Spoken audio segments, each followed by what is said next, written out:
बोलो भैया, है कोई प्रमाण रावण की शक्ति का? है कोई साक्ष्य समंदर पे सेतु बनने का? और अगर लंका में आग लग गई थी तो रावण और उसके सैनिक कैसे बच गए? युद्ध कैसे किया? है? बात करते हैं।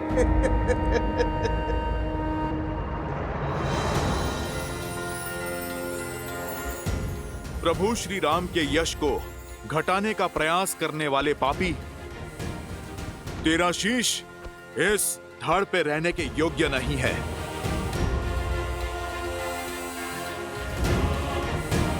बजरंग बली हनुमान, जय जय महाबली हनुमान।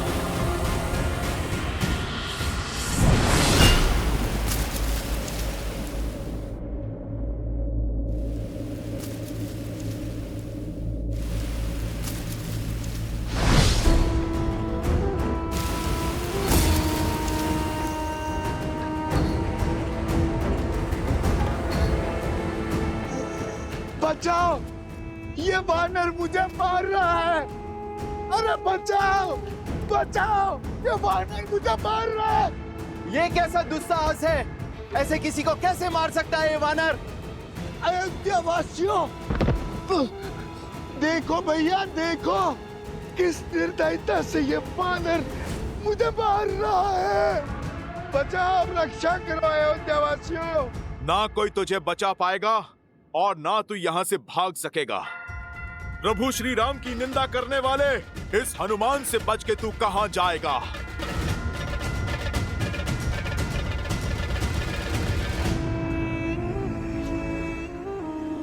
मैं कहां भाग रहा हूं राम भक्त, मैं तो तुम्हें भगा रहा हूं, तुम्हारे साथ खेल खेल रहा हूं। तुम मुझे पराजित नहीं कर सकते। तुम जितनी बार भी मेरा सर धड़ से अलग करोगे, उतनी बार वहां एक नया सर उत्पन्न होगा।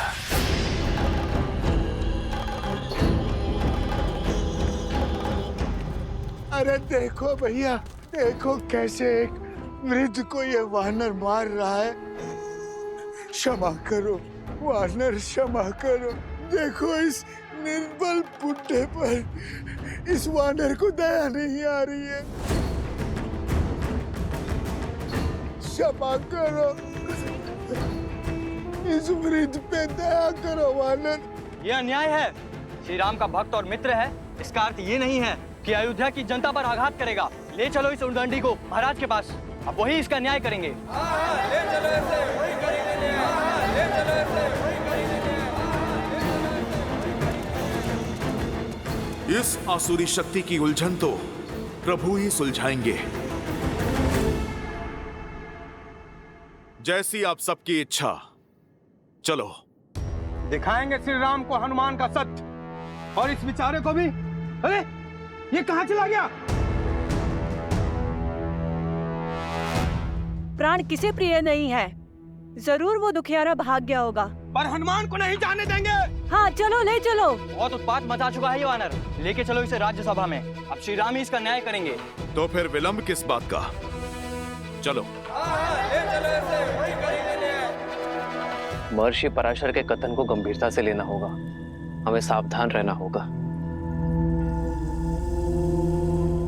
कि प्रजा को कोई त्रास, कोई असंतोष ना हो जाए।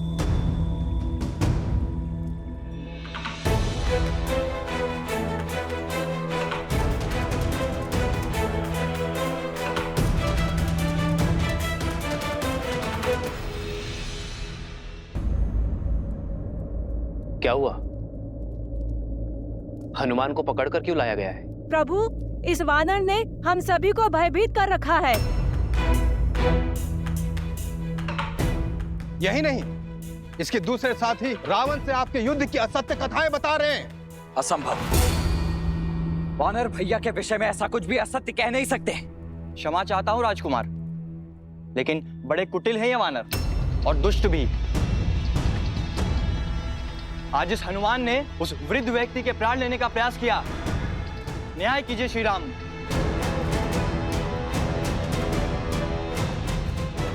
प्रभु मैं मौन।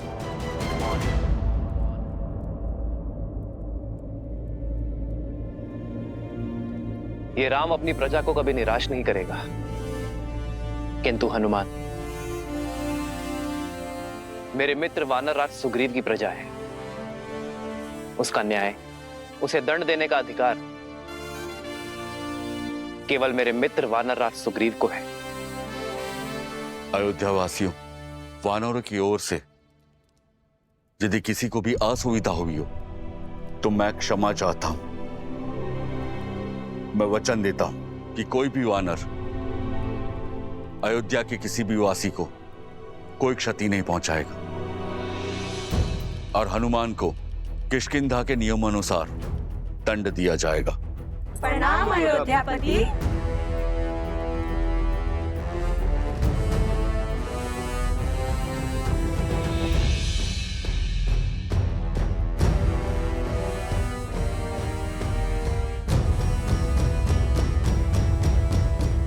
हनुमान, कौन था वो राक्षस? प्रभु आपको कैसे पता चला? क्योंकि मैं जानता हूं कि मेरा हनुमान कभी किसी निर्दोष नागरिक को पीड़ा पहुंचा ही नहीं सकता। मुझे पूरी बात बताओ हनुमान। प्रभु मुझे सूचना मिली कि कोई नगर में असत्य निंदा कर रहा है। एक सर कटा तो दूसरा उत्पन्न हो गया। अवश्य ही कोई आसुरी शक्ति है वो। जो विपदा आने वाली है उसके अस्त्र तलवार या भाले नहीं, असत्य, लोकवाद, झूठी निंदा, ये सब उसके अस्त्र हैं। महर्षि पराशर का कथन उचित था। यह असुरी माया अवश्य ही किसी घोर संकट का कारण बनेगी।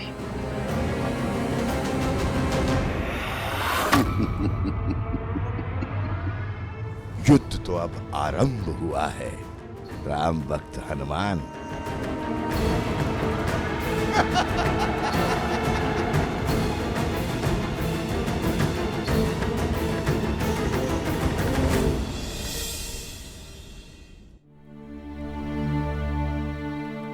एक सर कटा तो दूसरा उत्पन्न हो गया। अवश्य ही कोई आसुरी शक्ति है वो।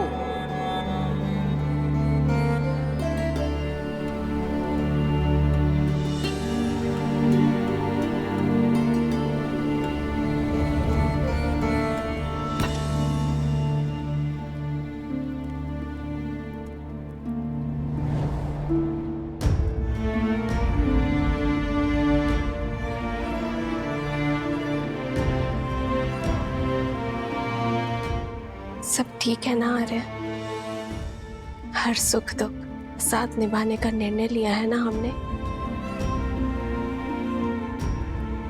चिंता नहीं चिंतन है सीते।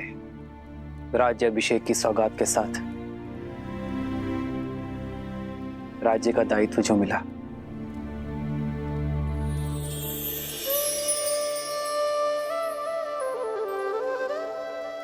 दायित्व तो आपने बिना राजपाट के भी निभाया है आर्य। संसार के हित के लिए संघर्ष किया। जो रावण के नाम की समस्या को समूल निस्तरण कर सकते हैं, वो मेरे राम अयोध्या को भी तार देंगे। वैसे आर्य, भोजन करने से चिंतन करने की शक्ति मिलती है।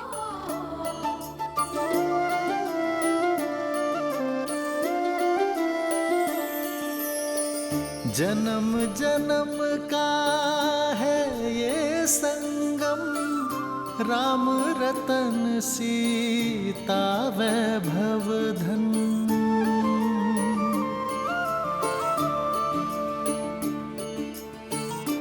महल में आकर वन को तो नहीं भूली ना? वन का भोजन स्मरण है? राम सिया राम सिया राम सिया राम, राम सिया राम सिया राम। वो स्मृतियां तो मैं आने वाले जन्मों में भी नहीं भूल सकती आर्य। मैं तो पुनः एक बार प्रकृति की ओट में वन के जीवन का आनंद लेना चाहती हूँ। इसमें समस्या है क्या है सीते?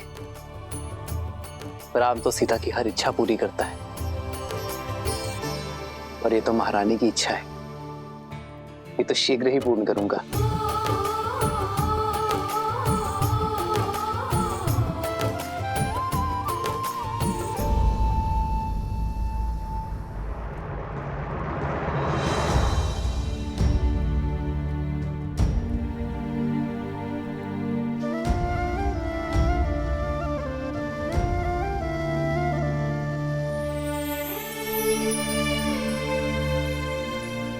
आर्य, सीते,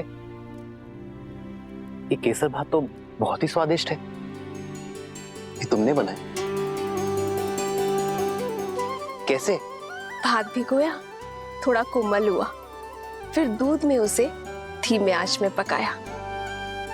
फिर जैसे ही थोड़ा पका तो उसमें गुड़, केसर और थोड़ी सुगंध डाली, और फिर उसमें शुद्ध घी मिलाकर उसे धीमे आंच में। ये धैर्य ही तो इस स्वाद का रहस्य है सीते। यदि शीघ्रता में पकाती तो ये भात कच्चा रह जाता, ना सुगंध आती ना स्वाद। जीवन भी यही है सीते, चाहे संबंध हो या समस्या।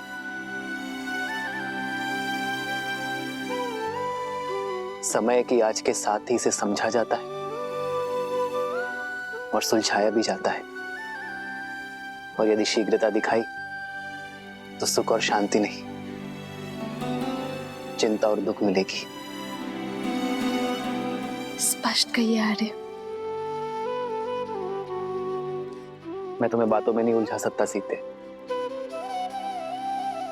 और तुमसे असत्य भी नहीं कह सकता। इसलिए समय दो सीते, क्योंकि सत्य कहने का समय अभी आया नहीं। समस्या को जानने से पूर्व उसकी चर्चा करना उचित नहीं है।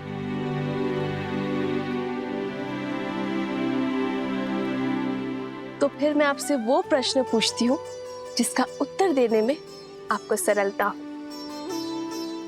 तो बताइए, महाभोज में हनुमान और वानर सेना के लिए क्या भोजन बनाऊं जिससे वो संतुष्ट हो?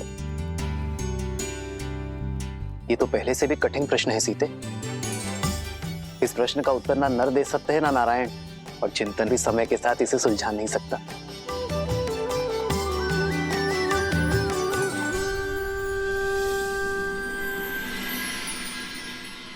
हमें प्रयास करना होगा कि किसी को धन का अभाव ना हो, और इसलिए दान नहीं, जीवन जीने के लिए रोजगार की व्यवस्था करनी होगी। दान व्यक्ति को अशक्त बनाता है, पर कार्य व्यक्ति को सक्षम बनाता है। सरयू पर बांध की व्यवस्था से अयोध्या वासियों को रोजगार भी मिलेगा और अकाल से मुक्ति भी। प्रजा और राज्य दोनों सुजलाम सुफलाम होंगे।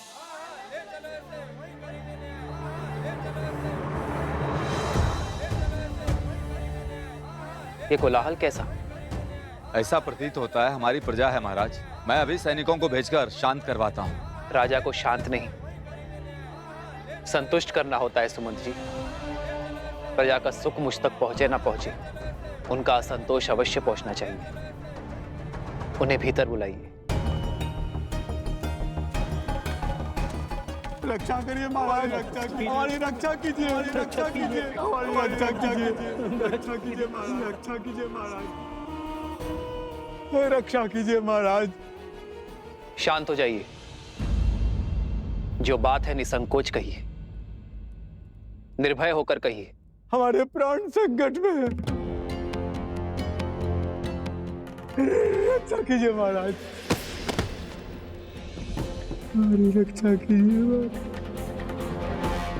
हमारी रक्षा कीजिए।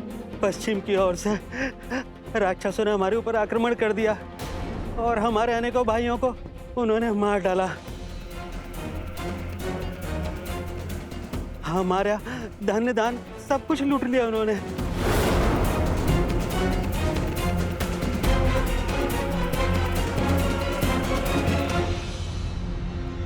उठिए।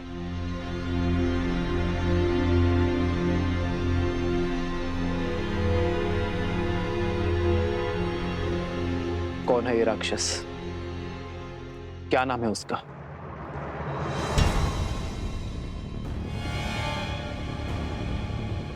आप मौन क्यों हैं? भैया के प्रश्न का उत्तर दीजिए। उस दुष्ट राक्षस का नाम तो नहीं पता राजकुमार। मैं जानती हूँ उसका नाम।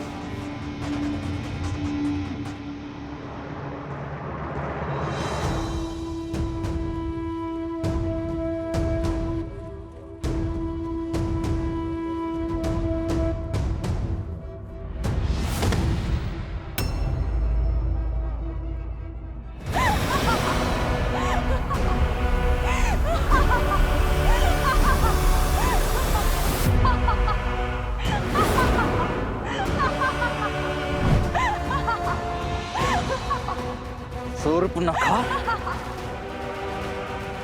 रुक जाओ लक्ष्मण।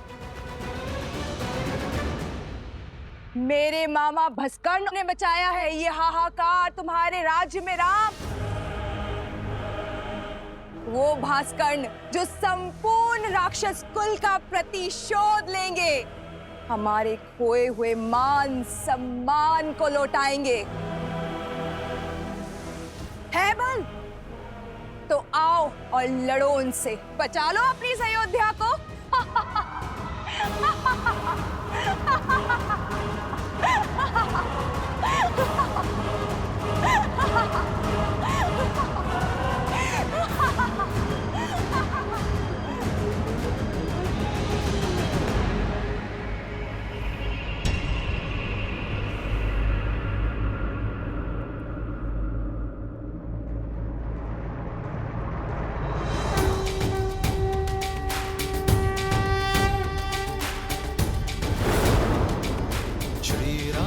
चंद्र कृपालु भजु मन हरण भव भय दारुणम। श्री राम राम राम श्री राम। अधिक प्रसन्न मत हो तुम। भूल गए कैसे एक ही बाण से तुम्हारे प्राण संकट में ला दिए थे मेरे भाई ने? भूल गए मेरे भाई अहिरावण ने तुम दोनों भाइयों को कैसे बंदी बनाया था पाताल में? भूल तो तुम गई हो शूर्पणखा। कैसे एक ही प्रहार से अपने कान और नाक दोनों खो बैठी थी तुम। अभी स्मरण करता हूं। नहीं लक्ष्मण, अधर्म चाहे जितनी शक्ति बटोर ले, वो धर्म की धरा पर पग नहीं रख सकता। ये शूर्पणखा नहीं, केवल उसकी माया है जिसका लक्ष्य है भय फैलाना। शूर्पणखा केवल संदेश देने आई है। उसे अपना कर्म करने दो, धर्म निभाने दो। अधिक समय शेष नहीं है तुम्हारे पास राम। जो करना है कर लो। हर क्षण के साथ तुम्हारी इस प्रजा को हम राक्षस बना देंगे।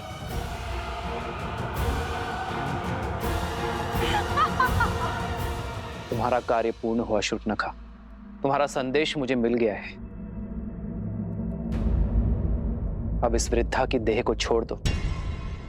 और हां, रामराज्य में ना भय की छाया होगी और ना ही अवगुणों की माया। जाकर कह देना भास्कर्ण से, मैं स्वयं अपनी सेना लेकर आऊंगा। और यदि उसके छल में बल है तो वो मेरे निर्दोष अयोध्या वासियों को और हानि नहीं पहुंचाएगा।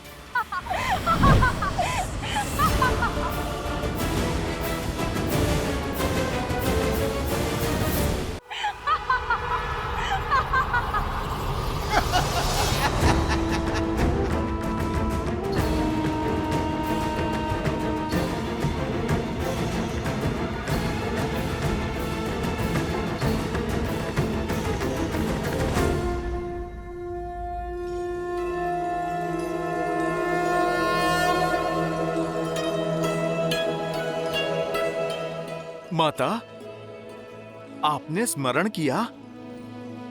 सब ठीक तो है ना माता? क्या किसी ने आपको सताने का दुस्साहस तो नहीं किया? जिसका इतना सचेत पुत्र हो, ऐसा शूरवीर पति हो और इतने सामर्थ्यवान देवर हो, उसे कष्ट पहुंचाने का साहस कौन कर सकता है भला?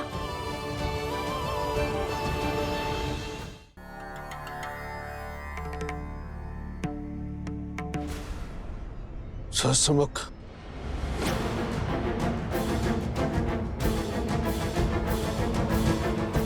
आपका आभास उचित था श्री राम। भास्कर्ण वो आसुरी शक्ति नहीं है जिसकी चिंता हमें घेरे हुई थी। आपकी चिंता का विषय सहस्त्रमुख रावण था। हाँ ऋषिवर, समझ रहा हूं कि उसकी काली छाया प्रवेश कर चुकी है। ये वो असुरी शक्ति है जो बाहर से नहीं भीतर से प्रहार करती है। लोक अपवाद और असंतोष उसके अस्त्र हैं। हमें अयोध्या को सहस्त्रमुख रावण के इन अस्त्रों से बचाने की आवश्यकता है। ये लो, प्रसाद खाओ।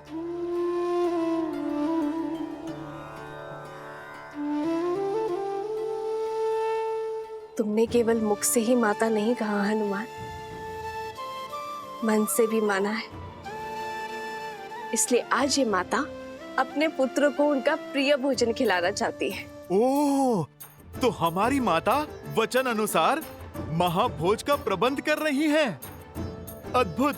मैं अभी जाकर वानर सेना को बताता हूँ। वो सब भी आपके हाथों से भोजन खाने के लिए आतुर है माता। अभी जाता हूँ। हनुमान, मेरे प्रश्न का उत्तर तो देते जाओ। कौन सा प्रश्न माते? यही कि तुम्हारे और तुम्हारी वानर सेना के लिए ऐसा क्या भोजन बनाऊं जिससे तुम्हारा पेट भी भर जाए और मन भी। माता, ये तो बहुत कठिन प्रश्न है।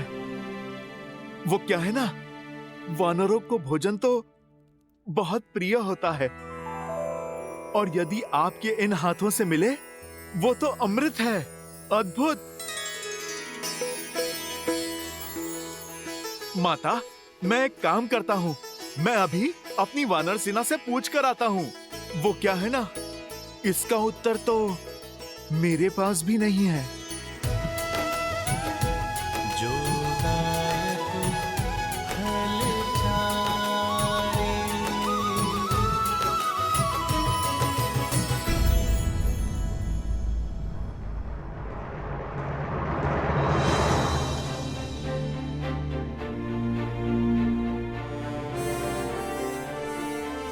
ना हमारा शत्रु सरल है और ना ही उससे ये युद्ध सरल होगा। इस युद्ध को जीतने के लिए बल से अधिक बुद्धि का प्रयोग करना होगा। शत्रु की शक्ति का भान हमें लेना होगा। किंतु महाराज, हम शस्त्र से लड़ सकते हैं, माया से नहीं।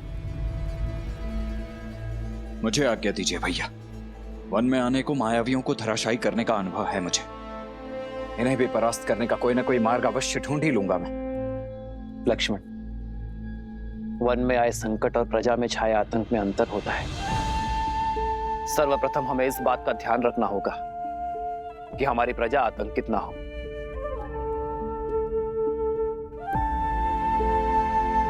और लक्ष्मण, असाधारण शत्रु को साधारण रणनीति से नहीं हराया जाता।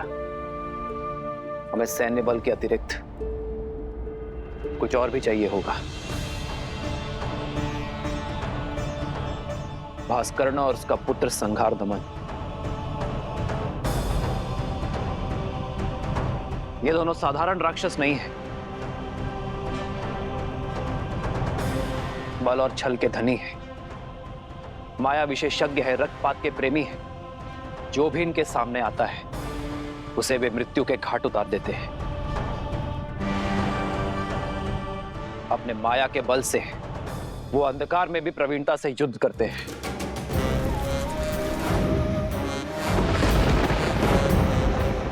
ब्रह्मदेव के वरदान अनुसार भास्करण तो न धरती पर मारा जा सकता है, न जल में और न ही आकाश में। भास्करण का पुत्र संघार दमन जिसमें सहस्त्रों बैलों का बल है, जिसके सानिध्य में आठों दिशाएं, सागर का बवंडर और चक्रवात है।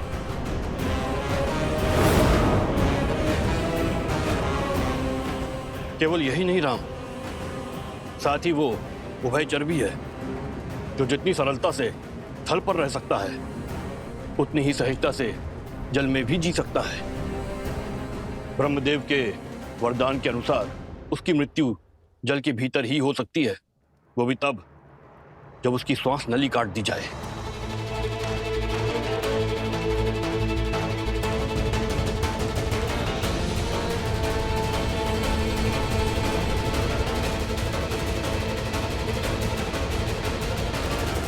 मित्र, वानर सेना सज्ज है। इस युद्ध में भी हम आपका साथ देने का सौभाग्य पाएंगे। हाँ प्रभु, इस धर्म युद्ध में हम आपके साथ हैं। आप बस आदेश दीजिए। यह आदेश का नहीं, विदा देने का समय है मित्र। मेरी वानर सेना वनवास में राम और लक्ष्मण की ढाल बनी, किंतु अब यह युद्ध केवल अयोध्या का है। आप सब अतिथि हैं। अपने परिवार के साथ महाभोज का आनंद लीजिए और आनंद होकर किष्किंधा लौटिए। वहां स्वराज्य की स्थापना करना ही आपका उद्देश्य है मित्र। यह युद्ध अयोध्या के राजा राम का है और इसे लड़ने का दायित्व मेरा है।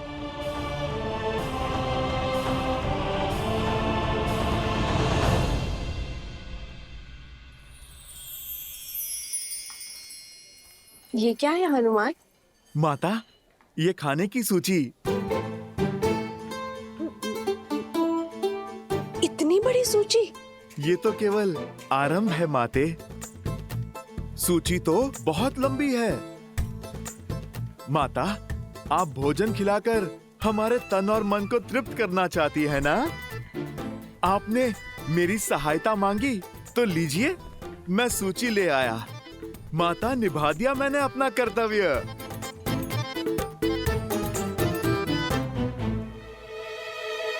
अब तो आप प्रसन्न है ना? हाँ, प्रसन्न हूँ। उर्मिला, चलो शीघ्र अतिशीघ्र भोजन बनाना आरंभ करते हैं।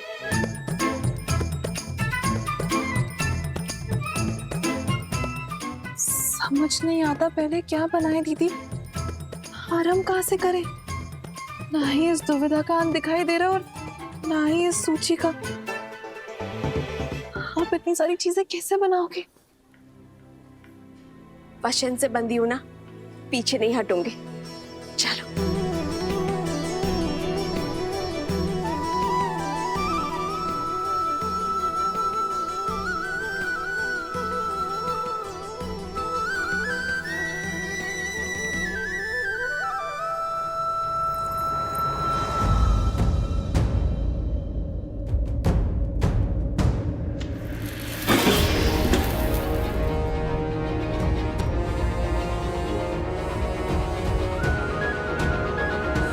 सीता, दीदी,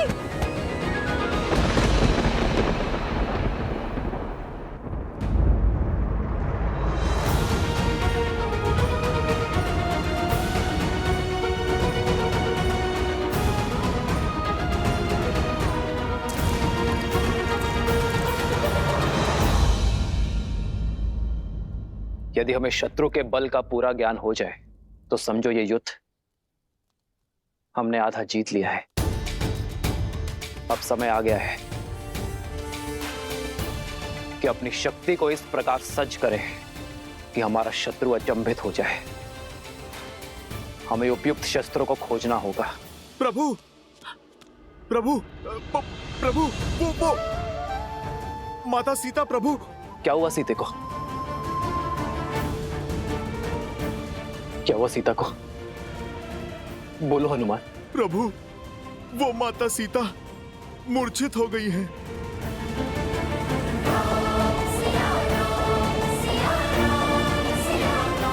सीते,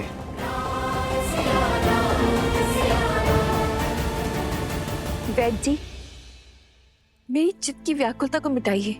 बताइए क्या हुआ है सीता को? चित्त में चिंता नहीं, आनंद को भर ले राजमाता। इस तरह पर शीघ्र ही श्री राम के उत्तराधिकारी के नन्हे नन्हे पग पड़ेंगे।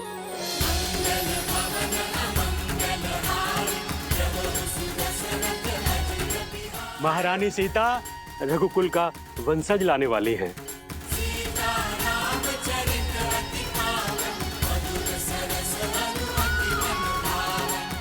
सच?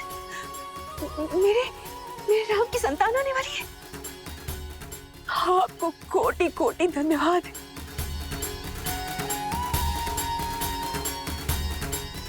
जाओ, राज आंगन का कोना कोना सजा दो। मेरे राम का उत्तराधिकारी आने वाला। अयोध्या में उत्सव का शंखनाद होना चाहिए और न बधाई गीतों का नाद बजना चाहिए। जाओ जाओ, जल्दी जाओ जाओ। मेरे राम का पुत्र आने वाला है। क्या तुमने सुना? हमारे राम की संतान आने वाली है।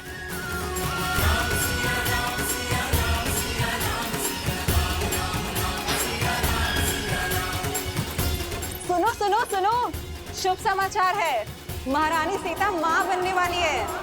महारानी सीता माँ बनने वाली है।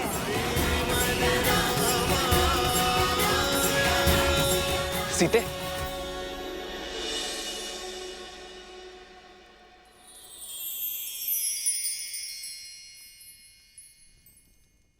सीते, क्या माँ? सीते, पुत्र को पिता बनने की बहुत बहुत बधाई। मंगल भवन अमंगल हारी, द्रवहु सुदशरथ अजिर बिहारी। राम सिया राम जय जय राम। राम सिया राम जय जय राम। अरे अब भावों में बहती ही रहोगी या तैयारियां भी करोगी? पूरे राजमहल और सारी अयोध्या में उत्साह और उत्सव का रंग भी तो बिखेरना है। चलो चलो सखियों। हो हर्षित रही नगर के लोगा, करहि सकल सुर दुर्लभ भोगा। अब पहले से अधिक ध्यान रखना होगा तुम्हें सीता का। इस अवस्था में पत्नी का संबल और पति का साथ उसका प्रेम ही तो होता है। अहनिसि विधि मनावत रही, श्री रघुबीर चरण रति चाही। चलिए दीदी, अब पत्नी पति को समझाएगी उसे क्या सुविधाएं चाहिए। राम सिया राम सिया राम सिया राम। राम सिया राम सिया राम। राम सिया राम सिया राम सिया राम। राम सिया राम सिया राम।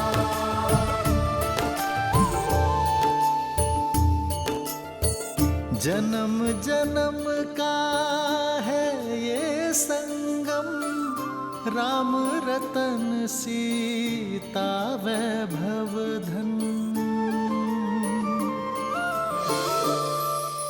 सच मांडवी, हम चाचा बनने वाले हैं। भरत भैया, हम चाचा बनने वाले हैं। हाँ लक्ष्मण, अब आएगा आनंद। अब अपने भतीजे के साथ मैं संसार भ्रमण पर निकलूंगा। नहीं नहीं नहीं, वो तुम्हारे साथ रहेगा ना तो विवाद करना सीख जाएगा। मेरा भतीजा तो अपने भरत चाचा का मित्र होगा। भरत भैया, बधाई हो। बधाई हो लक्ष्मण, बधाई हो। आज महाराज दशरथ होते तो राम की संतान का समाचार पाकर फूले नहीं समाते।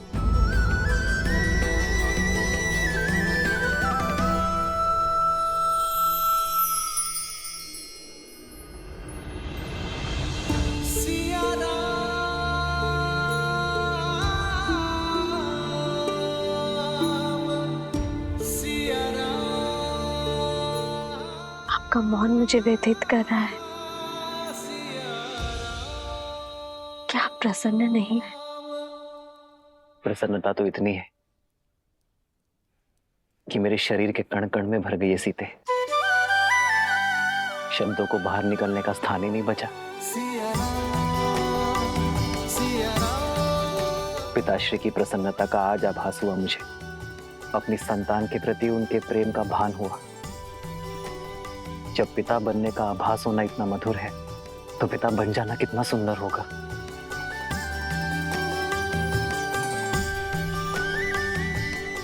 जीवन में सदा मेरा साथ और समर्पण दिया है तुमने सीते, किंतु आज उससे बड़ा उपहार देने के लिए तुम्हारा धन्यवाद।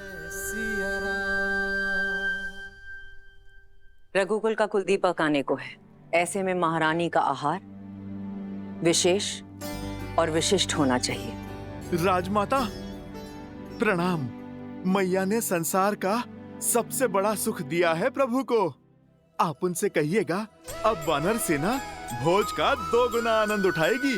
पुत्र तो माता की व्यथा समझ गया, किंतु क्या व्याकुल वानर सेना समझ पाएगी? सीता रसोई घर में नहीं जा सकती, 3 मास तक कोई श्रम नहीं कर पाएगी। होने वाली संतान के लिए माता का विश्राम करना अति आवश्यक है। भोजन अब वो पुण्यवासन संस्कार के पश्चात ही बना पाएगी।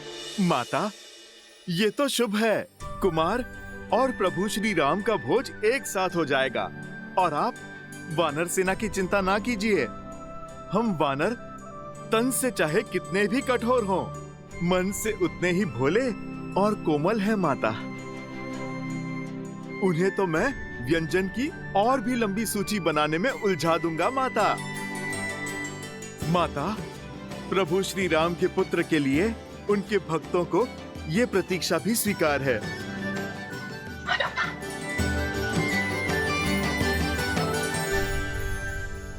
सीते, ये भेंट मेरे और तुम्हारे आने वाले प्रेम प्रतीक के लिए।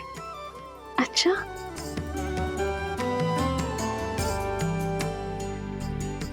संसार में आने से पहले ही इसने आपका प्रेम भी बांट लिया। हाँ, मैंने तो बांटा है, पर कदाचित तुम मां बनने के पश्चात मेरे साथ अन्याय ना कर बैठना। संतान को लेकर स्त्रियां कई बार अपने पति के साथ अन्याय कर बैठती। वो तो है। आइए देखते हैं कि आप इसके लिए क्या लाए हैं।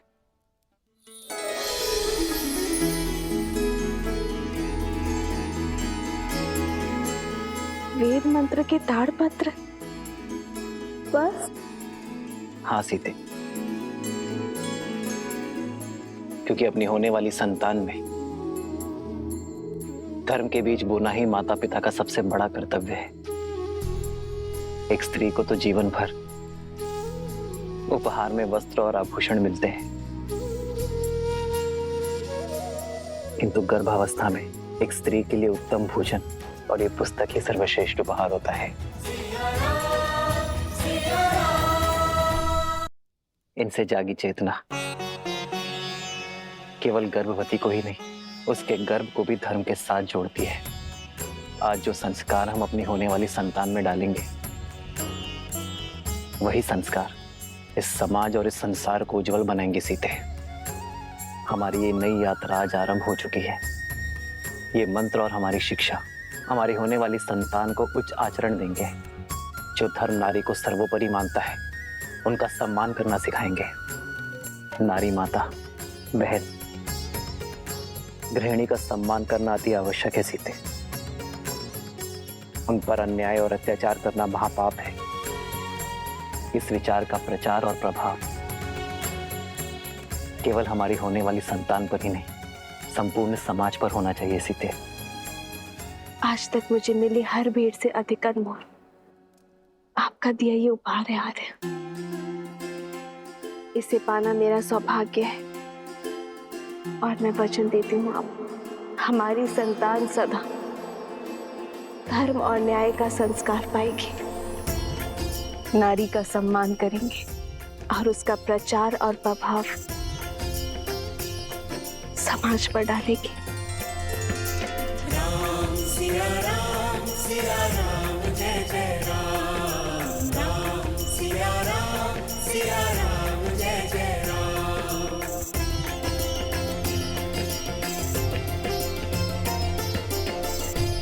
सीते